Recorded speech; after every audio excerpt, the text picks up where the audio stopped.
ಮಾತ್ರ ಏನು ಮಕರ ರಾಶಿಯವರಿಗೆ ಈ ಸೇವಿಂಗ್ಸಲ್ಲಿ ಏನು ಉಳಿಯೋದಿಲ್ಲ. ದುಡ್ಡು ಬಂದಂಗೆ ಖರ್ಚಾಗ್ತಾ ಇದೆ ಸದ್ಯಕ್ಕೆ ಅಂತೂ. ಸೇವಿಂಗ್ಸ್ ಅನ್ನೋದೇನಿದಿಲ್ಲ ಅದು ಭಾಳ ಕಷ್ಟ ಇದೆ. ಯಾಕಂದರೆ ಅಷ್ಟೇ ಜನ ಕೇಳ್ತಿದ್ದಾರೆ, ಅಷ್ಟೇ ಜನ ನಿಮ್ಗೆ ಹೆಲ್ಪ್ ಮಾಡಬೇಕು ಆಗಿರೋದು ಇದೆ, ಅಷ್ಟೇ ಸಾಲ ತೀರಿಸೋದು ಇದೆ. ಯಾಕಂದರೆ ಗುರುವಿನ ಸಾಲನೇ ಇದೆ, ದೇವರ ಸಾಲ ಅಂತಲೇ ಉಳ್ಕೊಂಡಿದೆ.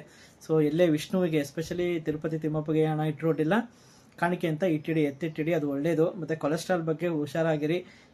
ಬ್ರಾಹ್ಮಣರ ಅಥವಾ ಬ್ರಾಹ್ಮಣ ಪೂಜಾರಿ ಆಯಿತಾ, ಪೂಜಾರಿಗಳ ಜೊತೆ ಗಲಾಟೆ, ದೇವಸ್ಥಾನ ಸಂಬಂಧಪಟ್ಟ ಗಲಾಟೆ ಅಂಥದ್ದೇನು ಮಾಡೋಕ್ಕೆ ಹೋಗಬೇಡಿ ಆಯಿತಾ. ಈಗ ಶತ್ರು ಸ್ಥಾನದಲ್ಲಿ ಗುರು ಇರೋದ್ರಿಂದ ಮಾಡೋಕ್ಕೆ ಹೋಗಬೇಡಿ. ಯಾಕಂದರೆ ಮುಂದೆ ಅವರೇ ಬಂದು ನಿಮಗೆ ಸಂಪತ್ತನ್ನು ಕೊಡುವಂಥವರು.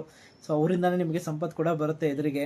ಸೊ ಹಾಗಾಗಿ ಅದು ಹೇಗಿದ್ರು ನಿಮಗೆ ಬಂದೇ ಬರುತ್ತೆ. ಅಲ್ಲೇನು ಅದಕ್ಕಾಗಿ ಜಗಳ ಮಾಡುವಂಥದ್ದು ಏನೂ ಇಲ್ಲ. ದೇವಸ್ಥಾನ ಅಥವಾ ಆ ಒಂದು ಜಾಗಕ್ಕೋಸ್ಕರ ಗಲಾಟೆ ಇದ್ದರೆ ಸುಮ್ಮನೆ ಇದ್ಬಿಡಿ, ತಾನೇ ನಿಮ್ಮ ಪರವಾಗಿ ಬರುತ್ತೆ.